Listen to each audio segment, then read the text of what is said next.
Today is the beginning of the series, Finding the Meaning in Life. And at the same time, understanding the purpose of life will be the first leg of this discussion. And we all know that purpose is very important, isn't it? Can I ask what's your purpose of coming here? To meet people? To spend time on a Sunday morning? Don't know where to go? Or to come here to do something to improve your lives, be of service, and at the same time contribute your efforts and make life more purposeful and meaningful. So that later on when we sit on our rocking chair, with no more teeth in our mouth, and as we think back about our life and says, what have I done? What was my purpose? How have I used this life? Have I used it fruitfully? Have I used it purposefully? Have I contributed? Have I been of service?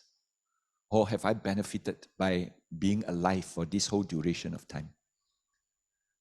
If we can find the answer of a purpose being fulfilled, then that mental state is going to be very cherishing, very memorable, and very fulfilling. You feel that, well, anytime I can go, but I have done something. I have made my life purposefully. I've used it well. So, but before we actually come to the purpose of life, we must understand what is purpose. So it's important to have some understanding where, is it a goal? Is it an aim? Is it a plan that we set out? Like, for example, we have our 5-year strategic plans in the country where we say within the next 5 years, this is what I'm going to do. And this is what the end result will be. So the strategic plan gives you a purpose. So you must understand the ambits of our purpose. Then only you can work with it. You must have planned for it. You must have conspired in your mind how you intend to live this life. Then only you will set yourself a purpose. Now there is this Austrian psychologist called Viktor Frankl. He surmised that human beings' dominant driving force, is actually to find meaning in life. So when I ask you this question, what was your purpose of coming here? Then it will set you thinking, yeah, why am I here? Am I here just because afterwards, 12 o'clock, I have some makan? Sometimes when I was young, I go to church. Why? Because at the end of the service, got makan. And they really serve good food, nice cake, butter cakes. So as small boys, you really enjoy those treats. So you go to purpose not to what you call learn anything, but to wait until the right time when the food is being served. So there's a purpose of going to church. And there's also other purposes that many people go to church for. So therefore, purpose is very important and very, important dominant driving force that pushes us forward so that we have actually a path for us to navigate. Otherwise, we do not know where we are going. Sometimes there are people, when you ask them the question, then he says, I actually don't know where I'm going. Don't know what's my purpose. I just live day to day. Anything comes, I will just live on. Well, that can be very relaxing. But then eventually, when you do not have that purpose, you may not have the right path. Whether the path is right or not, you would not know. Now, our life purpose consists of the central motivating aims of your life. Right? The reasons you get up in the morning, ask yourself this question: what is the purpose? So, because purpose can guide life decisions, you will notice that eventually all your decisions subscribe to a plan, subscribe to what do you call a path. It also influences your behavior, how you behave, how you react, how you accommodate, and you shape your goals. And offer a sense of direction, and then create meaning. Because without purpose, there's no meaning in life. So it's very important. So the purpose of our lives is to continue to evolve. Because sometimes the purpose may not be cast in stone or concrete.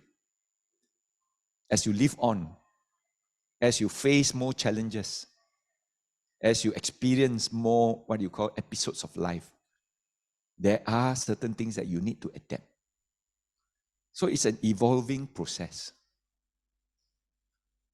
And it's always learning and growing all the time.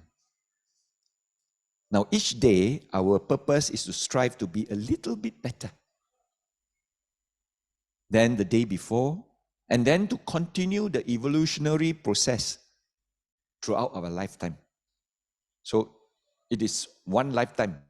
It is not just for one episode or 2 episodes, your purpose there. Then the next episode, the purpose change. It has to be a lifetime purpose. And some people are born with very, what you call, determined purpose. And that's why you can see their confidence. You can see that their determination, and you can see their drive. Now, examples of purpose. Now, you make a positive impact on others through mentorship. I think a lot of our leaders in the Buddhist community, the reason why they become leaders is because they have benefited, they have learned, they have acquired a skill or acquired a knowledge. Therefore, they want to share. So the purpose of sharing drives them constantly to many places. But of course, they must have benefited before. Now, many of us, when we have become a Buddhist, then I ask, can you give a talk? No. I only 1 tahun saja. I didn't learn very much. Or 2 years, I didn't learn very much. Or even some of them, they say, I'm 10 years only. I cannot stand in front here and give a Dhamma talk. But then the question I ask is, can you now reflect upon, after being a Buddhist and practicing the Dhamma for 5 years, for 10 years, for 20 years, how have you benefited? How have you changed? How have you transformed your personalities, your attitudes, your visions of life? And then as you sit back, you can think, yeah, last time I was very fussy, but now I'm a little bit more easygoing.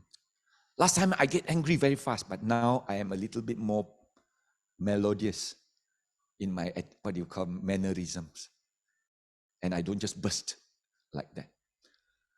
And as you think about it and says, I'm now much happier and satisfied with things which may not go my way, but at the end of the day, I learn to accept the changes that takes place. And because of that ability to accept changes, your mind does not get disturbed by the change itself. So you feel much more comfortable and happy. And that's what the Dharma teaches us about changes, impermanence, and how we can understand it and then accept it. And says, well, everything got to change. You know, even the mind also change. So since it changed, learn to accept. And as you are able to accept it, then that grasping, that anger, that unhappiness, then dissipates. Your mind then goes from a confusion, unhappy state into a calm and peaceful and happy state. And that is what our purpose was when we want to learn the Dhamma, is to learn the art leading to happiness. Not only happiness because it's fleeting, it comes and goes depending on condition, but it's happiness that lasts for a long time because you are attached to nothing. And when you're attached to nothing, you are not depending on conditions, and you arise that peacefulness and happiness, then you are not depending on anything to arise that happiness. Therefore, it becomes lasting. It becomes permanent. So the impermanence then ceases. So when you have that quality, now you stand up here and you say, now I've learned all this art. The art of managing changes in my life. The art of being what you call transformation from a person who was so fussy, so angry, and so desperate, and so depressed at times, into a person who is free, more liberated, calm, and more peaceful. And that is happiness. And then you stand here, you share your experience and happiness. You give Dhamma talk already. You are a champion already. No need to train one. The other example of purpose is that you helping those experiencing struggle or poverty. Because in the Dhamma, we learn about suffering. So therefore, we must alleviate suffering. We must, reduce suffering. So because you are able now to reduce some suffering, you are now feeling much better. And therefore, you now able to help others to reduce their suffering, to alleviate their suffering and the poverty. Then you become much more family orientated. You appreciate, you have gratitude. You wake up every day to a much more happier life, more peaceful life. You improve your physical health because you are now happier. When your mind is at ease, you don't have disease or disease. So the key to non-disease is to be at ease. And how to be at ease? Relax. Be free. Be empty. Kong. And that mental state gives you the happiness which lasts. And when you have that, then it improves your physical health. People who have all the kinds of illness and sicknesses constantly appearing and appearing, sometimes it's due to stress. Sometimes it's due to depression. Sometimes it's due to too much confusion and disagreements. Then health becomes better. So these are just examples of purpose. We'll go into a little bit more detail as we go on. Now, psychologists and social scientists always argue that having and recognizing one purpose in life makes one's life more meaningful, as it will be lived with definite directions. Your path is laid. You know where to turn left, turn right.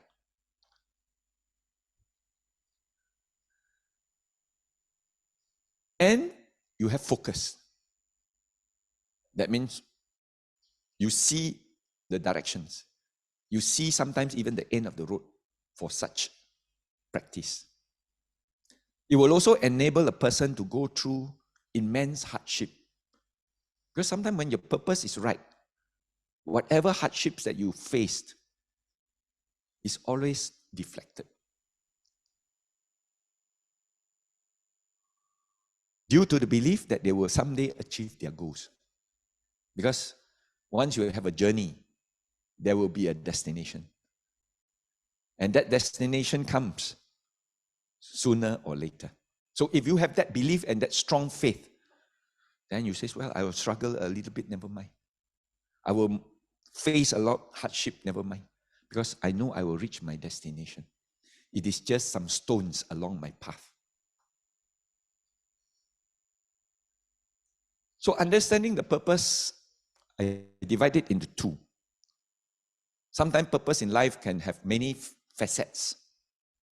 Some are spiritual purpose, some are material purpose. So the first purpose is to discover our personal values and your strengths. What are you good for? What do you have the capability? And what kind of efforts you can contribute to be of purpose? And then see the integrity in them. So when a person knows what he stands or what she stands for, and then does what he or she believes in, then that is where confidence, saddha, self-confidence, self-respect will then become very high. So regardless of how challenging the situation will be. Now the second purpose involves the search of life's deeper meaning. Sometimes we ask questions like, why am I here? Why am I born? Then life's deeper meaning will have to be searched. And the purpose of you being here. Of course, the Christians have very good answers. God put you here. Whereas another religion says, God put you here to suffer first, to prepare you for your after. So suffer, but after you will enjoy so much. So it's about knowing whether we are on the right path or not, which might extend beyond this life. Of course, many of us, to a certain extent, if we have not come to the Dhamma or Buddhism, at the back of our mind, there's always a belief that this is not our only life. We came from somewhere, we are going somewhere. This is only one of the chapters and episodes. Lunhuina is an age-old tradition or belief. The Buddha merely emphasized and tried to highlight the importance in our understanding of life by saying that, look, what you do today justify your past and prepare you for your future. And what is important is what you do now. Right? If you do now good, that means you are actually justifying what you have in the past, because the past have contributed to what you are doing good now. But what you are doing good now is molding you, conditioning you to prepare you for your future. So when you have that understanding, then you reflect on the purpose in this way will enable you to consciously keep you on the Noble Eightfold Path. And that's what the Buddha is encouraging us to do. That once we understand the purposes, once you understand why you are here, then the Noble Path is a path which will then lead you to your destination. Though it may be a long journey, but your vision now is clearer. So living each day very deeply and mindfully. So this awareness ensures that although we might take detours and focus our attention elsewhere for a certain time, sometimes we just lost track. We have Buddhist friends who were very active, who were learning very well about the Buddha's teachings, and they are regulars. Then there is one episode where they disappear, distracted, detour, probably go in search of another purpose of gaining wealth and successful in materialism. But when they have achieved it and met their purpose, they then come back again. And this time their purpose is to share their wealth and making their wealth more meaningful. That's why sometimes when we give talks on topics like rich Buddhists, poor Buddhists, to encourage our Buddhists to be rich, not poor. Reason is because you then have the ability to acquire a wealth so that you can use it with a purpose. And if you use it with a purpose of helping communities or helping to care for others, helping to care for your family and members of the community, then it becomes much more meaningful in the accumulation of the wealth. Then that wealth becomes very meaningful. Otherwise, it's just counting money only. Old King Cole counting his money, but at the end of the day, never spent, never used, and never benefit anyone. So the awareness ensures that we might take detours and focus our attention elsewhere, but we will eventually come back to our true spiritual purpose. So there is this two facets, as I said. One facet is on material, trying to accumulate materialism, wealth, properties, assets, fame, and skills. But the other one is, why do you gain all this for? What was the purpose of gaining all this? Like when you ask a young man, you say, why are you working so hard? It's to make a lot of money. Why you are making a lot of money for? It's to have a good life. Why you want to have a good life for? It's to be happy. So ultimately, it ends up with the search of happiness. But the happiness is not going to be temporary. Yeah? We call it fleeting happiness. That means when that condition is there, then you are happy. When the conditions become old and deteriorated and no longer exist, then the happiness that's attached to it dissipates and disappears. So that is called fleeting happiness. When you're attached to a young wife or a handsome husband, when she grows old or he goes old, then no more beautiful, no more handsome. So the happiness that is attached to that object then disappear. So these are called fleeting happiness compared with blissfulness. Blissfulness is happiness on a long basis or a permanent basis. That's called bliss. And blissfulness arises not because of condition or attachment. It arises because of unconditioned and renunciation and detachment. When you own nothing, actually you're supposed to be most happy. So let's define the purpose in life, right? Find courage and hope and strength to face the many difficulties and challenges thrown at you as you strive to achieve your aims. So when do you decide to anchor yourself to this purpose? When was that commitment made? You must have a time when you suddenly realize that, yeah, I'm heading nowhere.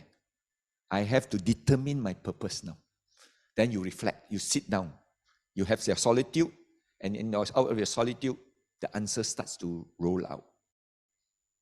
So was there a clear defining moment in your life, or did it gradually form over the time in your minds? So how do you balance the effort to achieve your purpose with your commitment to serving the Buddha Sasana? Some of us want to do a lot of things for the Buddha Sasana, but unfortunately got a big family tagging behind you. You got to spend some quality time with them. You got to, earn some more, money in order to support their lifestyle. So you are not free yet. You are not, to a certain extent, don't have the ability to renounce yet. So no choice. Then you have to actually then evolve your purpose differently. So it cannot be, I want to aim for Nibbana. Wow. Really, with all the encumbrances, you might not be able to do it in this lifetime. So in this lifetime, what shall you do? You might have to tone down, evolve, come up with a purpose that is more realistic in the sense that it caters for this period. But your ultimate goal and your ultimate purpose is one fine day, my destination will still be the attainment of Nirvana. So was there a time where you thought of totally giving up your efforts due to the difficulty faced? Because when you set a purpose and you try to navigate with it, you are going to meet with a lot of challenges. But sometimes our will, our determination, our drive may not be that strong. So if that's not strong enough, then it falters.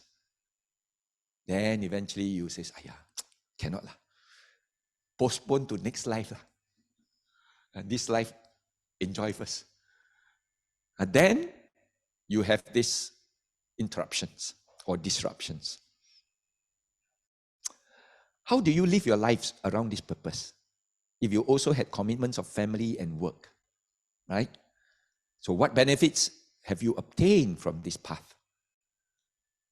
How has it made a change in your lives? Remember I was saying that you must now sit back and think. I've been a Buddhist for how many years? 3, 4, 5, 6, 10, 20. Some people 30 years also still don't know their purpose. Because they have not sat to reflect. Once they have been able to reflect, there is the change taking place. The transformation of that person is no longer a putujana. He has moved into what we call a saintly path, or we call them one of those tiers of sainthood. How would you advise others to find purpose and to be committed to achieving it despite the hardship experience? Now you are experienced enough. Now you set the path, help to set the path, or even guide your community to move along the path. A lot of times we say, oh, we must wait until a person gain enlightenment, then only he can teach. That one, we call it the arahantship. You know, in Mahayana Buddhism, sometimes they also have this criticism on this. And that you should be a bodhisattva rather than be an arahant or a Buddha. A Buddha means a Samma Sambuddha. Because along the path, as you strive for enlightenment, you have gained immeasurable experience and knowledge. You should start sharing at that point in time. And together, as you proceed. I remember on many occasions when I was a Dhamma teacher, and I, gave classes and teachings and so on. And students were out there, fellow Dhamma-farers were out there, and they listened, they developed, and then eventually they progressed. I digress. Until one point in time, when they sat in front, I sit down there and listen to them. It can happen in that manner.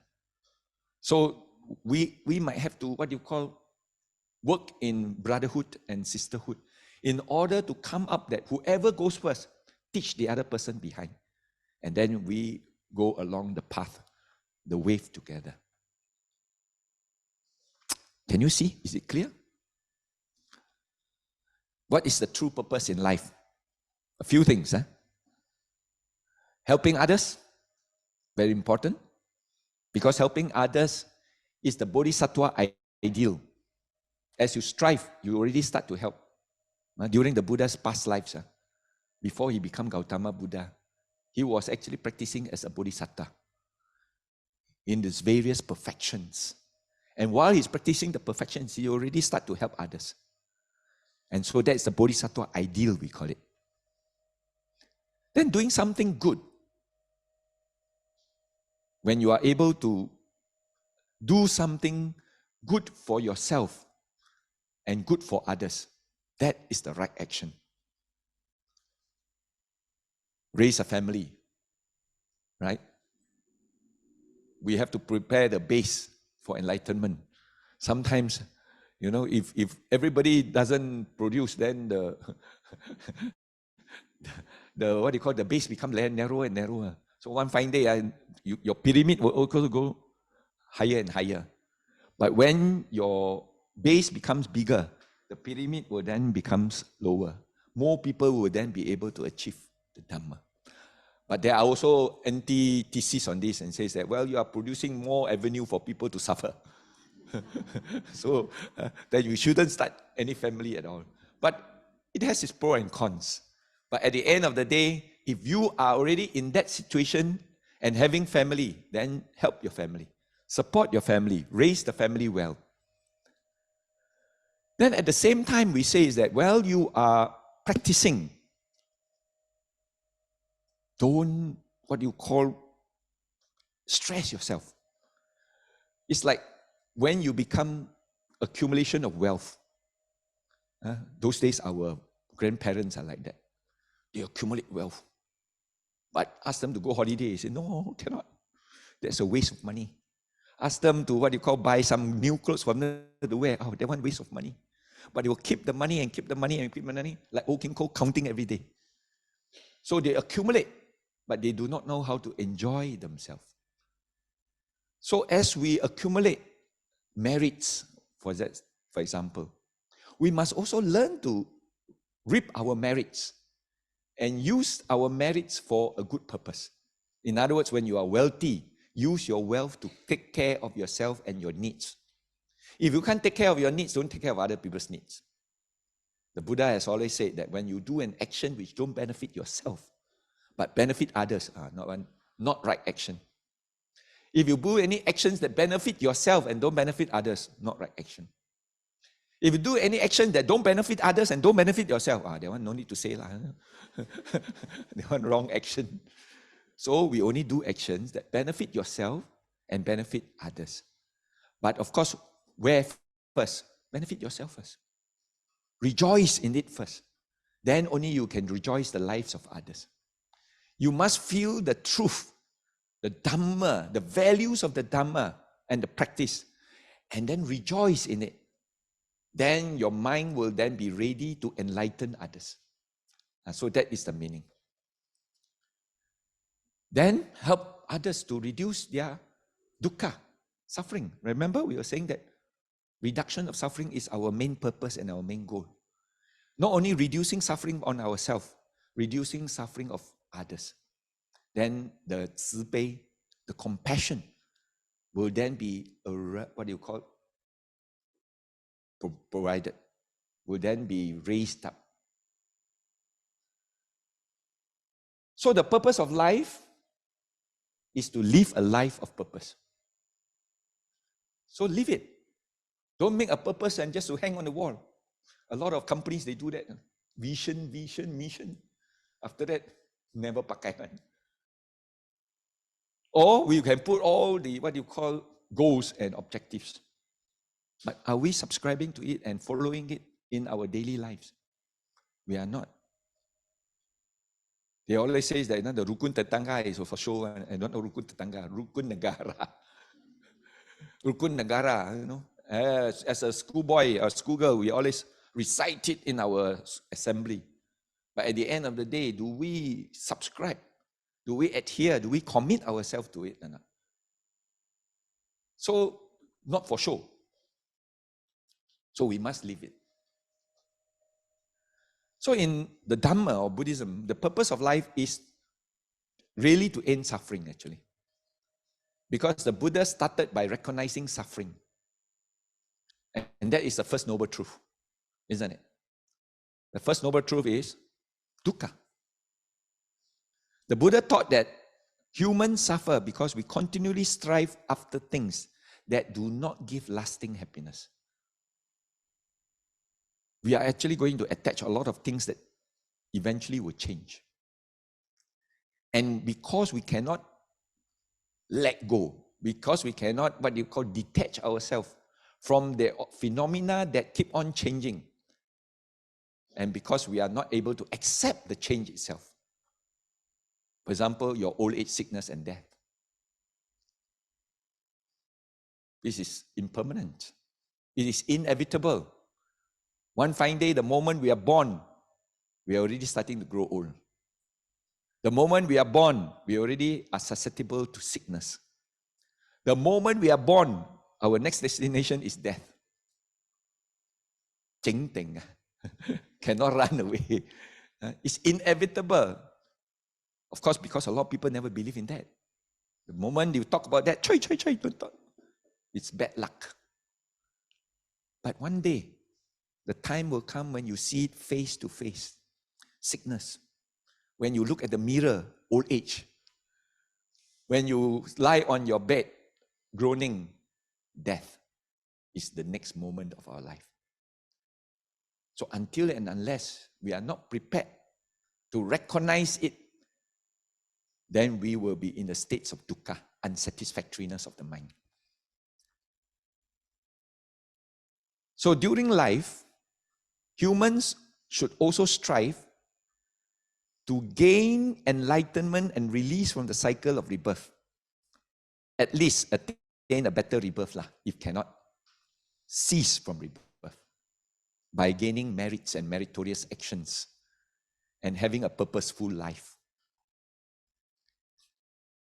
So it's an important concept in Buddhism where we have thirst, desire, longing, greed. That means to say we have the three evil roots. Greed, hatred, delusion, 贪恨烦恼. As long as these three evil roots exist in our mind, in every time we use our five sense door, we will always have to face dukkha. When we use our eye, when you use our smell, sight, smell, taste, sound, touch. These are, we call it the five sense doors. Pintu-pintu, which we experience the world. Because of this, color, beauty, ugly. Because of this, fragrance, smelly. Because of this, sweetness, bitterness. Because of this, music, scolding, praised, blame. Because of this, rough, smooth, tender. Imagine if we don't have these five. Is there any beauty? Is there any color? Is there any praise? Is there any music? We experience the world through these five sense doors, with the mind as the base. Because all these doors eventually send their message to the base, and the base then decide. Example, the eye. See a beautiful object. Goes through the eye. The eye says, wow, beautiful. See some more, see some more. And what happened? Your eye open bigger. The more you see, the more you want to see. The more you want to see, the more you want to see. Until somebody say, want to see some more, pay money. Want to see some more, slap yourself on the face. You also do that, just because you want to see some more. And that is called tan or tamsim, greed. The element of greed. Because of the attachment to seeing some more. Then an ugly object. This time an ugly object comes through the eye, goes to the mind, and the mind says, ugly, don't see. Go away. No, I don't want to see you. Get away, disappear. But it doesn't know. It still remains there. So you become angry. You become hateful. You become disappointed. You become hurt or hatred. So when your eye sees an ugly object, it becomes hatred. But sometimes the two objects, beautiful and ugly, come same time. Now the mind sees and the mind says, see some more or not to see some more. Do or not to do. Take or not to take. Accept or not to accept. Very indecisive. That is called 烦恼. 贪恨烦恼, greed, hatred, delusion, satisfactory or not? No. Since it's not satisfactory, that is called dukkha, unsatisfactoriness. Same thing with the smell. Good smell, bad smell, good and bad smell, good sound, bad sound, good and bad sound, good taste, bad taste, good and bad taste. Hearing, good, what you call touch, good touch, bad touch. So every time we use our sense door, we will always have this 贪恨烦恼. That's exactly what you call. Because we crave to please our sense door. We want to please our sense door. We cannot let go. And that's the reason why in meditation we try to cut it off. Release it. Don't crave. Eradicate craving. Because eventually that will be the root.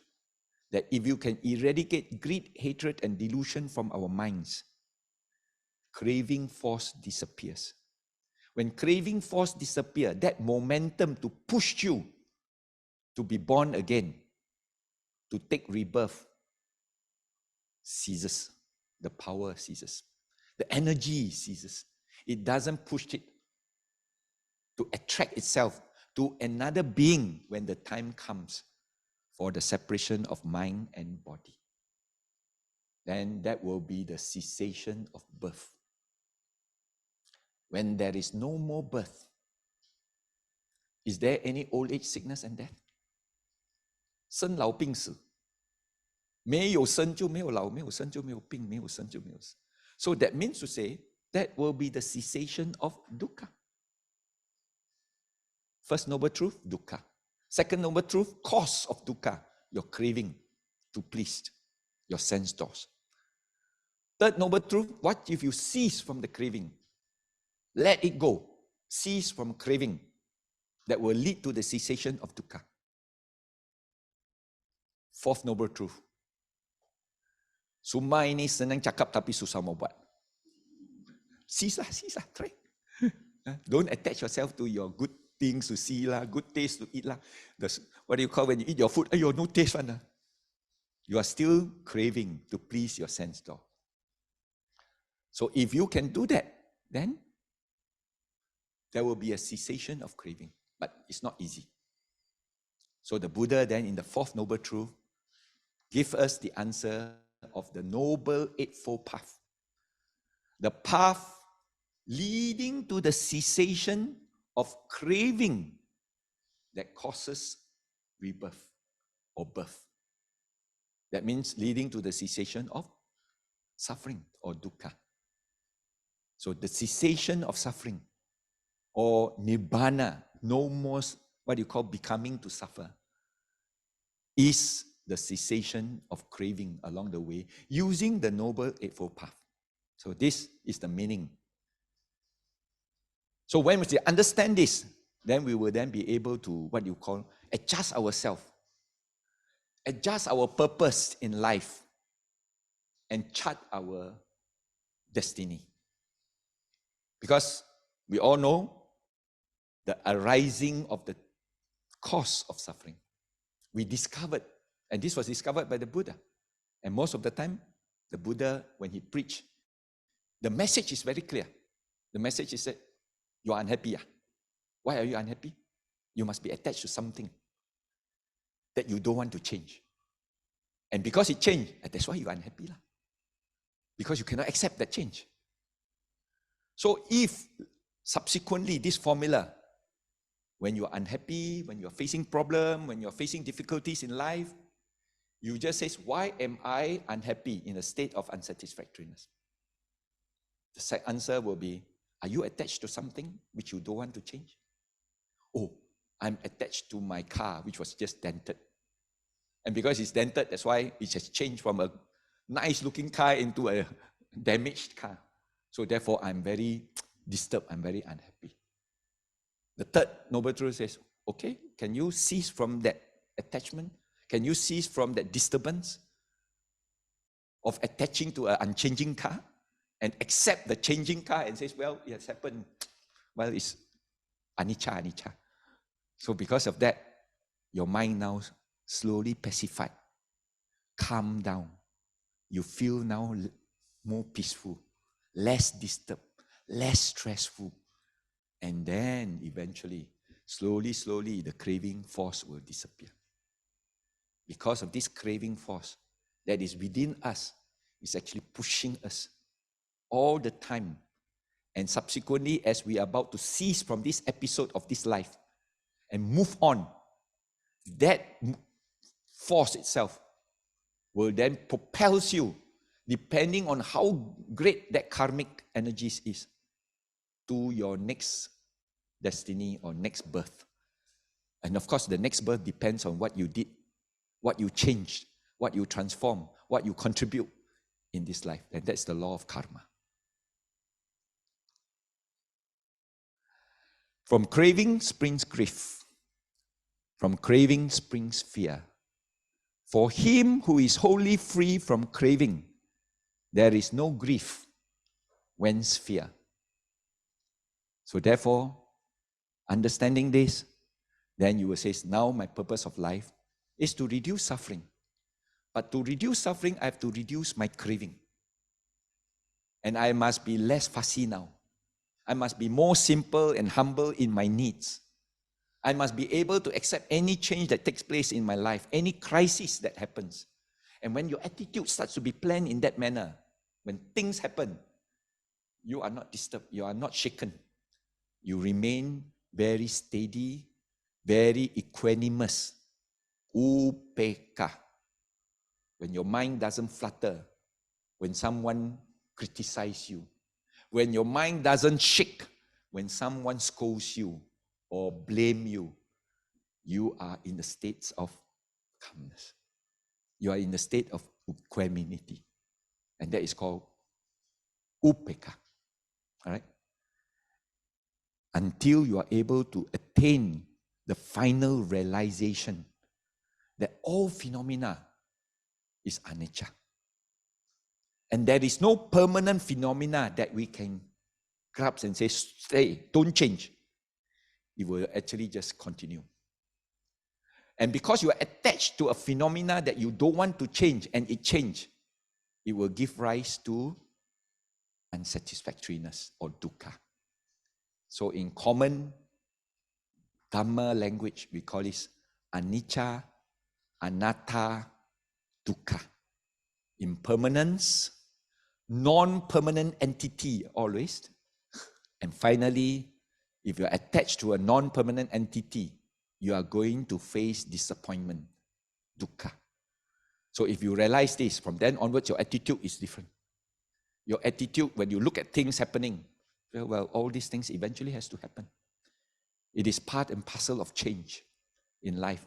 When I grow from young to old, well, it is impermanence, anicca.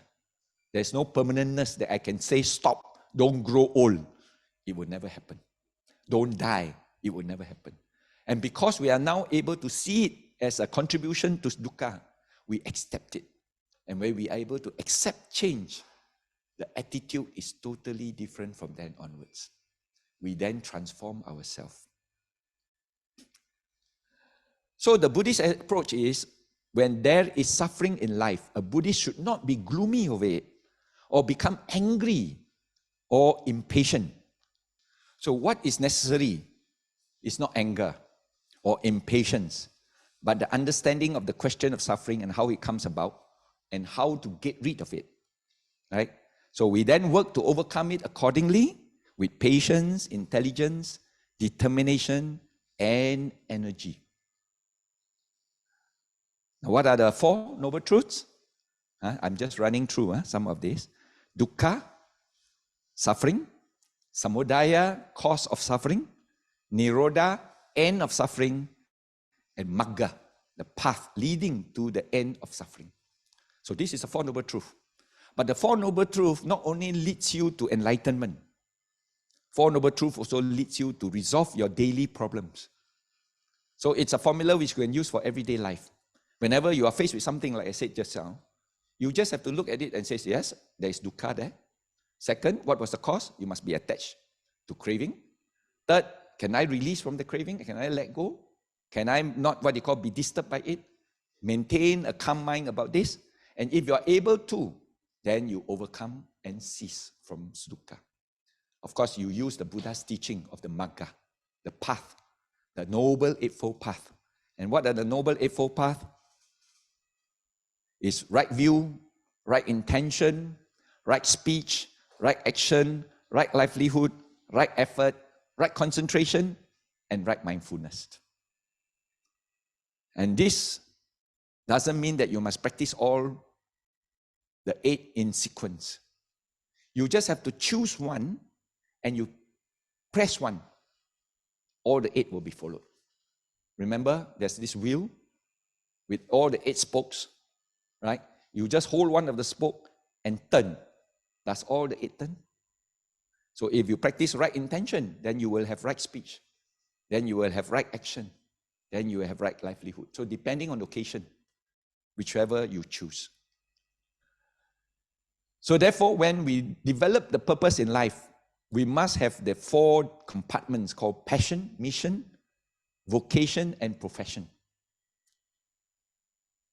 Passion, mission, vocation, and profession means, what is your capacity now? If you are still working, you are still having a family life, you are still having some profession to be interested and profess to have, then you have to determine what you love, what the world needs, what you can be paid for. That means you are not doing it for free. right? Because you need to survive, and then what you are good at. So you do yourself a framework and then develop that purpose. Now let's look at this person. Matthew Ricard was tested using electrodes. And finally, the scientists and the, the analysts and the researchers declared him as the happiest man in the world. But does he own a jet plane? Does he own, Microsoft? Does he own a big limousine?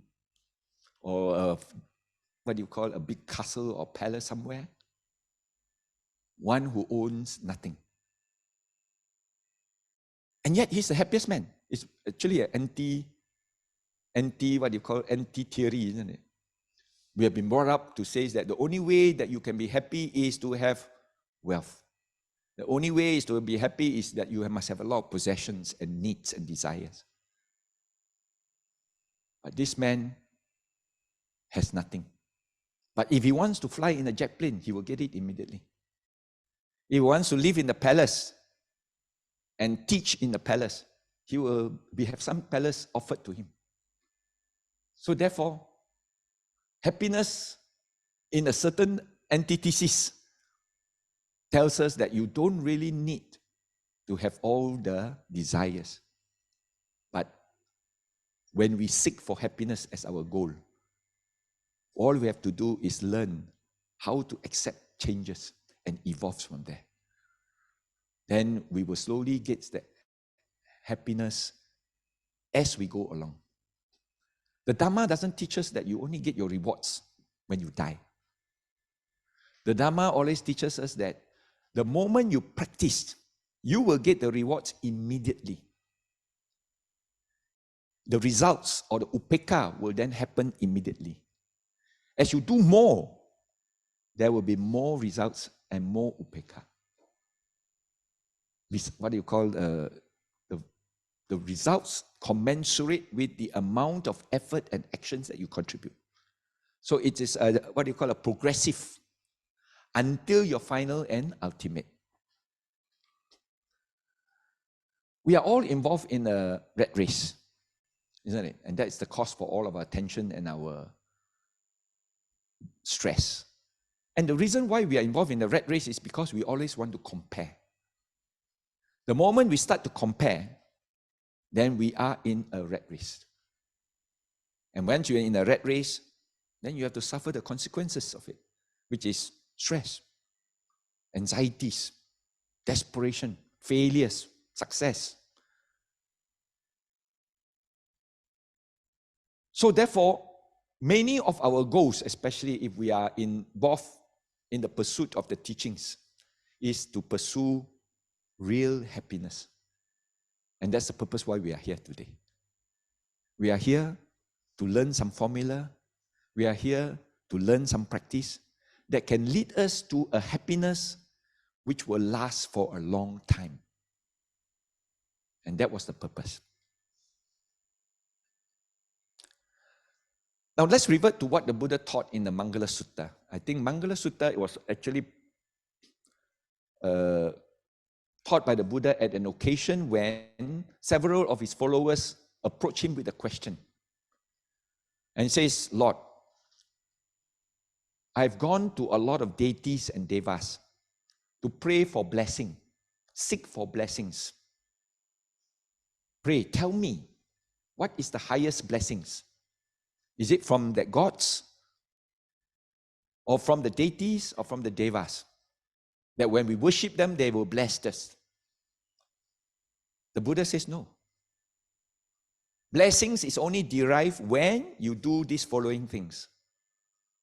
When you support your father and your mother, when you cherish your wife and your children, when you engage in right livelihood or moral, uncomplicated occupations, when you have a lot of liberal thinking and minds able to let go, when you restrain in taking intoxications, when you are diligent and having the right effort to move things in the right direction, when you are humble, humility, when you have gratitude, you are grateful for whatever that has bestowed upon you, then you have patience, obedience, and sight of the holy man. If you have all this under the Mangala Sutta, it is said that you have already the highest blessings. Because the Devas were also confused. Because they say, so many devotees all come and ask me for blessing. I also don't know whether I can bless them or not. That was why they seek the advice of the Buddha too. So the Buddha then says, no, you can give them that confidence. You lead them on the right path. You ask them to do all these good things. Then you have also bestowed the blessings upon them. So it's either you do yourself or you guide others to do them. Of course, another way to say is that we have to learn to be kind and to be friendly to others. This is an attitude that comes along. That means to say from now onwards, I must be having a lot of metta, loving kindness, be friendly, not aloof, and able to accommodate.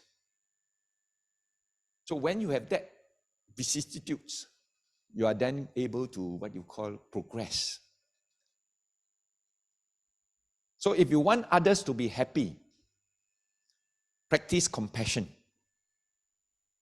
Because if you want to be happy, you also have to practice compassion. So compassion actually gives rise to elevation of others' sufferings. So if you can elevate their suffering, then you are able to make them happy. And if you want to make yourself happy, then you elevate your own suffering. And what are the suffering? Craving, attachment. And once you start to renounce, happiness then sets in. Okay, so it leads us to what we call the 4 Brahma Viharas. Again, we want to sort of structure our purpose in life, that we want to try and follow the 4 abodes or the 4 attitudes. What are the 4 attitudes or the 4 abodes? Number 1 is dwell ourselves in the minds of metta, loving kindness. Now, loving kindness means you always wish other well. That means may all beings be well and happy. May I be well and happy. May my brothers and sisters be well and happy. Remember at the onset of this morning's meditation, we recite this. So when you wish others happy and wish yourself happy, you create an ambience.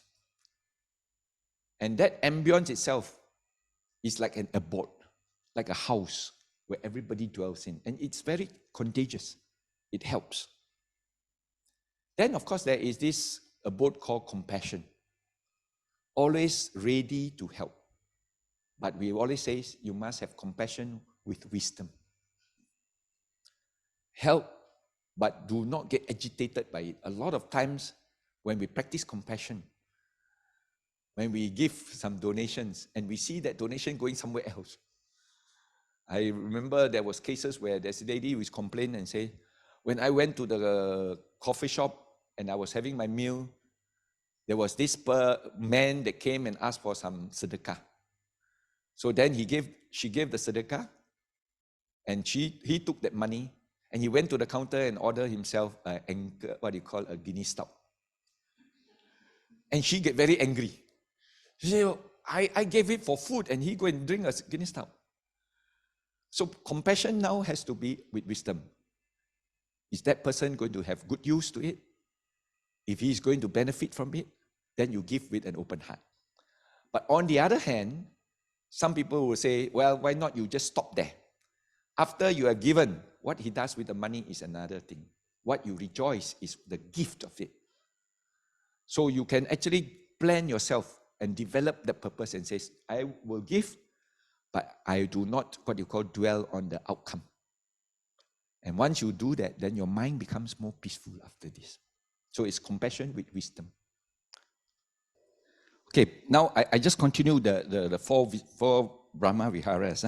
The first one, of course, loving kindness, metta.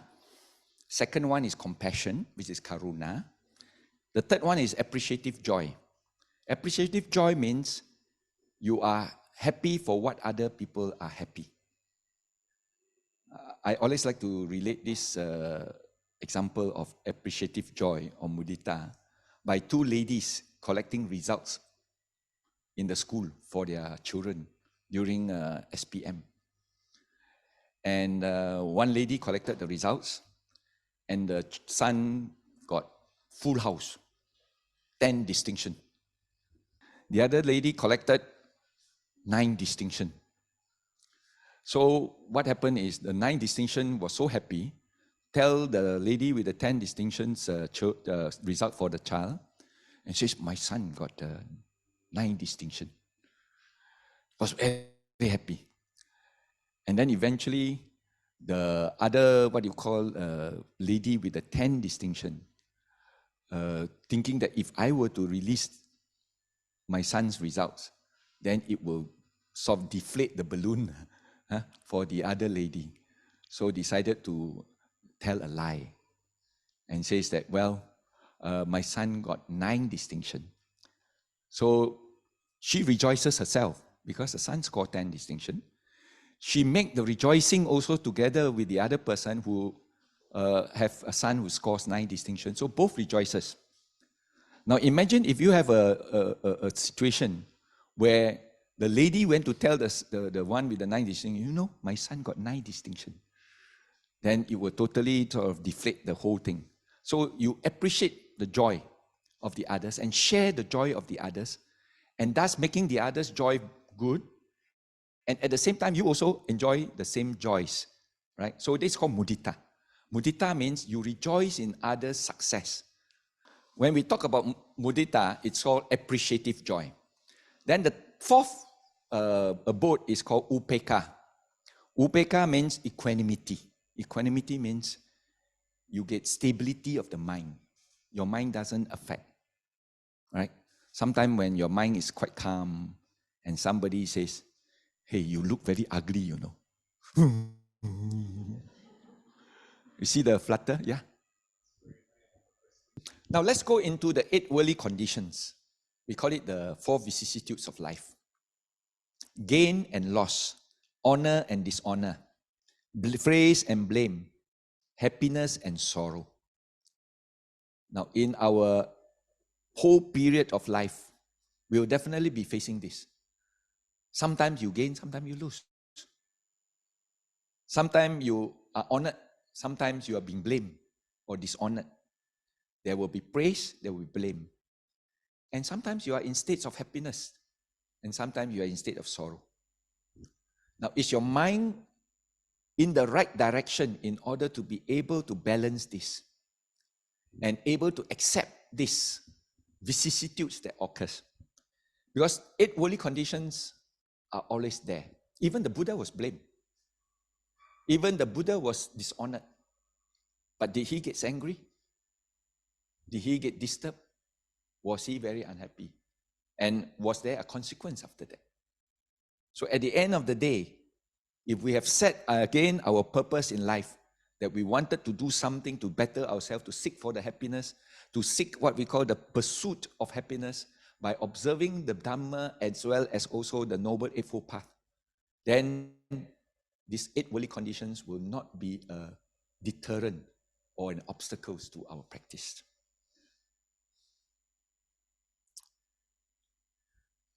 Next subject is on contentment.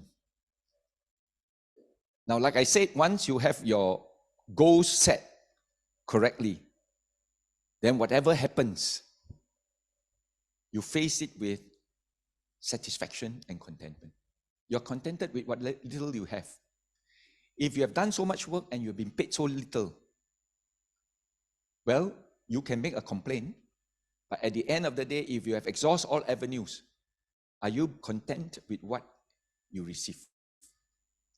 If you have, then contentment is being at peace of who you are now while embracing the change for the future.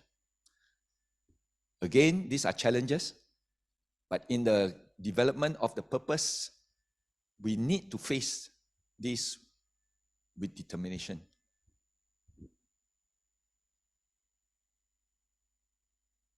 Now, there's also this question of, is there a wrong purpose if we pursue wealth? A lot of times we get arguments where, well, as a Buddhist, you're supposed to give up everything, isn't it? You shouldn't be driving Mercedes. You should be staying small house.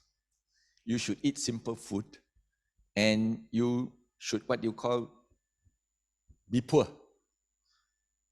That's why I came up with this topic called Rich Buddhist, Poor Buddhist. Which one would you prefer to be? Do you think it's wrong to be unusually wealthy? Well, wealth is not an evil in itself. It is someone rich, a bad person? Or is it not wrong to want to be rich for the right reason? And the Buddha has pointed out this very clearly in the Adiya Sutta, Anguttara Nikaya 5.41. So the Buddha not merely teaches us to try and attain enlightenment and attained Nibbana and the cessation of suffering once and for all. He knew that this is a long journey.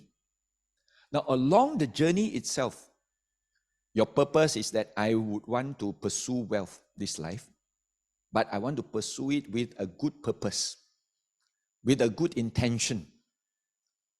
And how? Is the idea of right livelihood. Now, the Buddhist idea of right livelihood talks about the 5 types which you cannot get involved. Trade in weapons, that is a no-no. Trade in human beings, human trafficking, no. There's slavery, prostitution, illegal immigrants. Trade in flesh, animals for slaughtering, butchering, and butchers and abattoirs. But again, this one I also like to qualify again. Supposing a butcher friend walks in and he wants to join our Dhamma group. Can we say, sorry, you are involved in the wrong livelihood. You are not entitled to join our session. You should welcome him. And if he wants to continue his profession and his trade, well, let him continue. You cannot change a person overnight. You cannot let a person, what you call, give up or renounce in one single moment. It has to be gradual. That's why we call it an evolution. And therefore, as you now talk about the Buddha's teachings, talks about compassion, talk about loving kindness, talk about mudita, altruistic joys. And as he absorbs this slowly and slowly, one fine day he will come and tell you that I have already given up my butchering business. I'm now no longer involved. How many of you are vegetarian?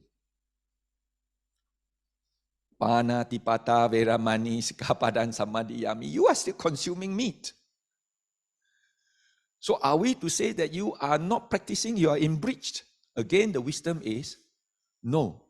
You can continue for the time being. But as you practice more and more compassion, it will come a point in time when the realization sets in. Then you will say, I will not sink my teeth into a piece of meat. Do someone force you? Did someone, what you call, paksa you and say, you must be a vegetarian if you want to be a Buddhist and follow the teaching of the Buddha? And the Buddha did exactly that. When the what you call, all the priests or the Brahmins, when they joined the Buddha's order, Sangha order, they actually instigated Devadatta to force the Buddha to enforce this rule that all the people all the monks in the Sangha have to practice vegetarianism. The Buddha said no. They don't have to. They can continue, and if they have been offered meat in their, what you call, dana or pindapata, they can consume, because they consume it as food. That's why, remember I said, what goes in the mind? If in the mind is food and not meat or flesh, you are okay. That means to say, as you slowly practice, one fine day you will come a point in time, you yourself will say, I would like to be a vegetarian. It's not by the Buddha. The Buddha didn't force you. The Buddha encouraged compassion only. So therefore, you become vegetarian as a result of it. If you go to a vegetarian restaurant now, some restaurant serves siu ngor bei, char siu, prawns, sotong also got. Oh, exactly like sotong. Tastes like sotong also. Eat vegetarian, think animal. So is that correct or not? So if we want to be a vegetarian, then we have to avoid that. That means to say, don't think of animals, of consuming animals, flesh animal, or in the image of an animal. But if you are a vegan, then different, yeah? Just for artwork, you create some dishes that look like fish. You know? And then you say, this is vegan food. But if you talk yourself as a vegetarian, because you want to practice panatipata strictly, then you are not doing the right thing. So wisdom has to come into place as a result. So this wrong livelihood is trade in spirits or intoxication. When you run bars or pubs where people constantly goes there. As a Buddhist leader, you cannot be seen in a bar. Because that one is to really intoxicate yourself. Second, trade in poison, which is drug trafficking and illegal medication. So these 5 traits, wrong livelihood, completely don't touch.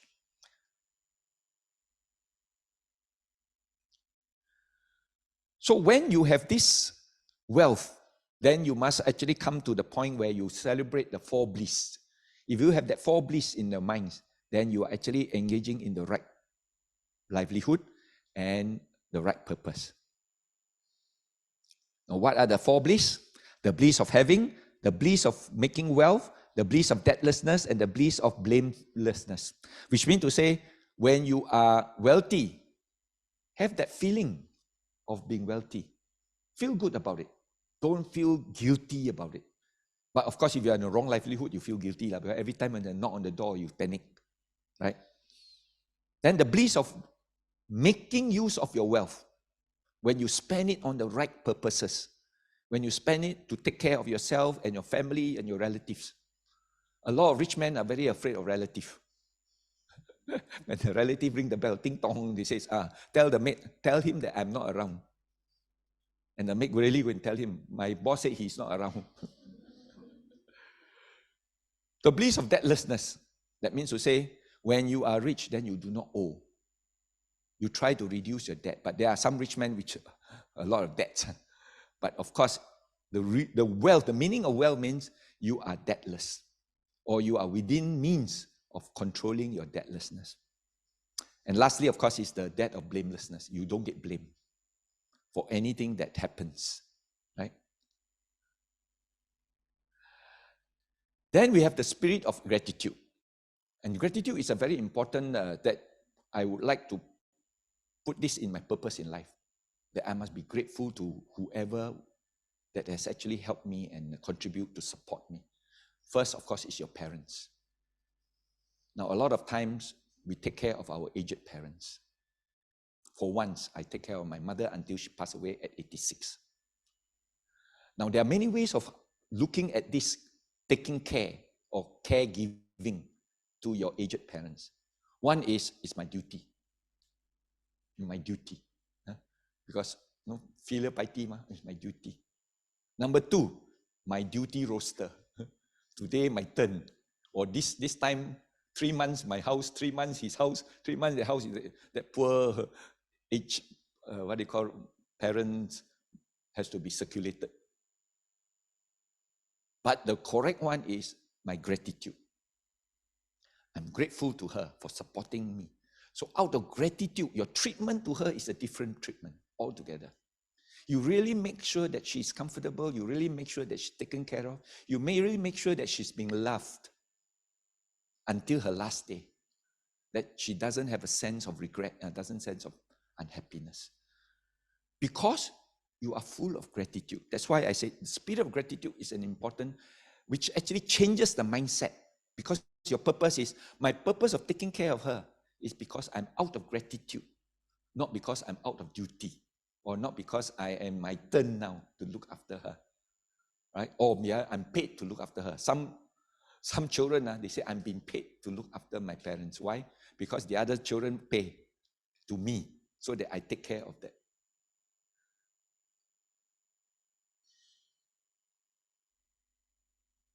So, gratitude to parents, gratitude to your teachers. How many of you still remember your teachers?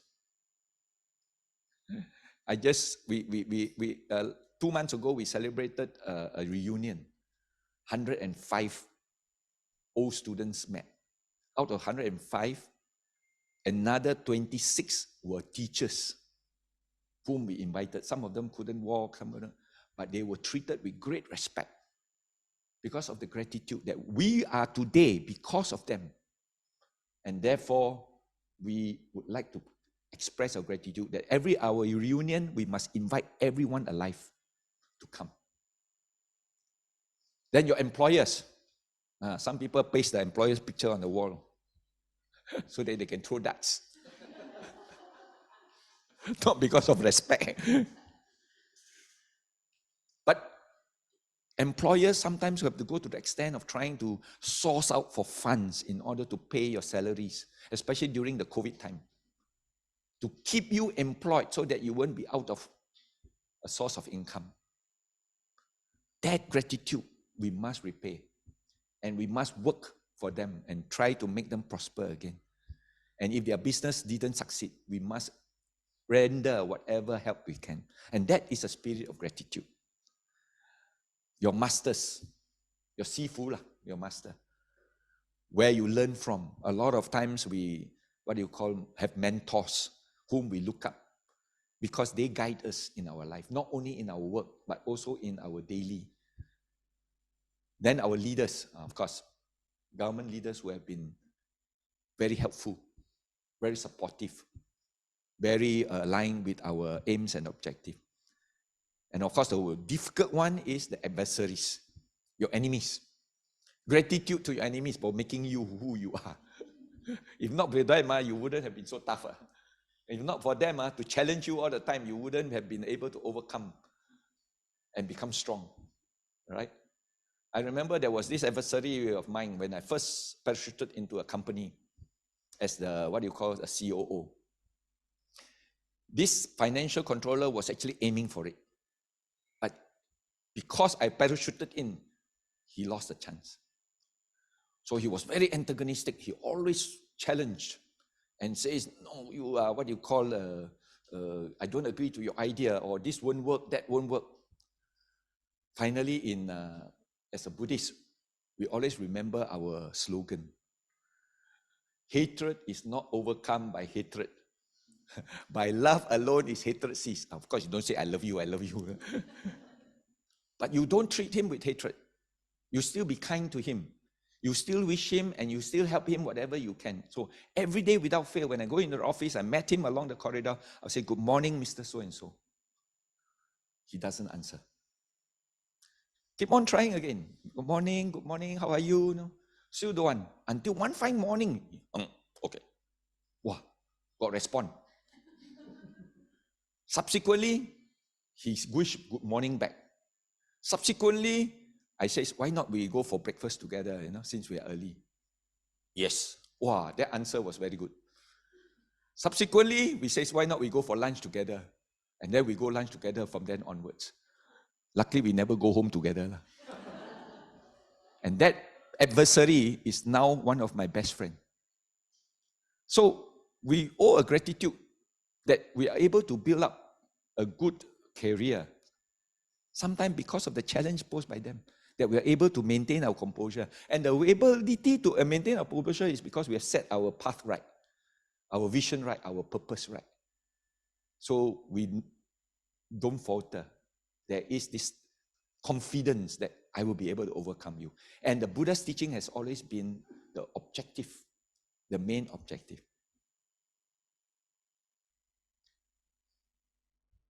Now, when we have that purpose, we are going to tell ourselves, look, from now onwards, I would not be so disturbed by all the past that has happened, and I don't worry so much about the future.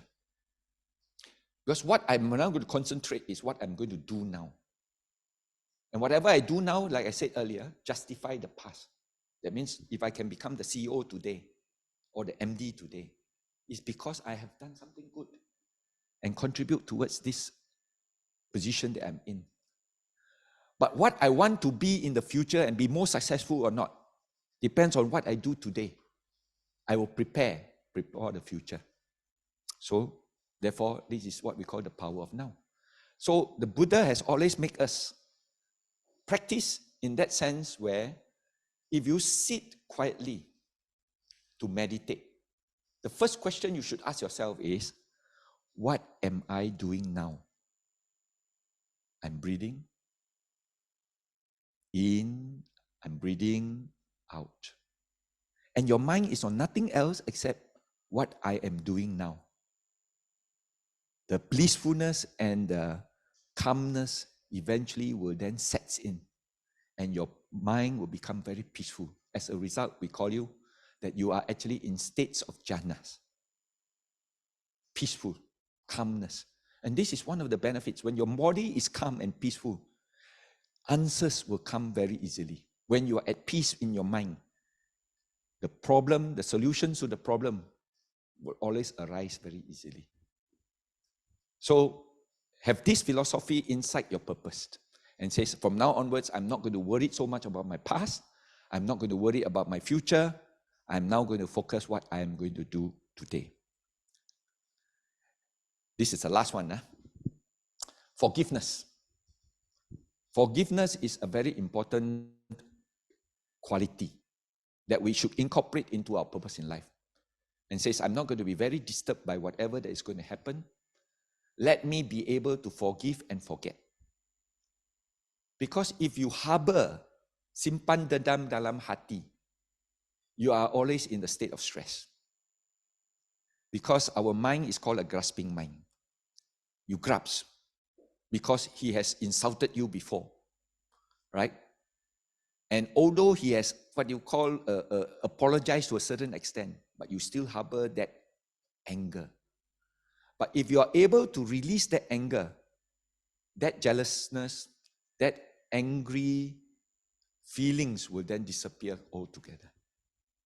So forgiveness tempers you, moves you down the ladder of what we call stress. So like I said, when you have a sense of purpose and set yourself a purpose in your life, and for most of us who comes to a Buddhist center, has actually put the Buddha's teachings and says, I am now going to use this to solve all my problems. I'm going to use what the Buddha taught to actually give me the sense of blissfulness rather than happiness. And once you have that, then you feel that your path will then be very clear. And you will not be able to, you will not, be afraid to face any more challenges or stones that is going to thrown into your path. Okay? Sorry, today is a bit theoretical and long, but it's supposed to start the whole series of meaning in life. So there will be a lot of others that will cover the subjects in detail. So with that, thank you very much.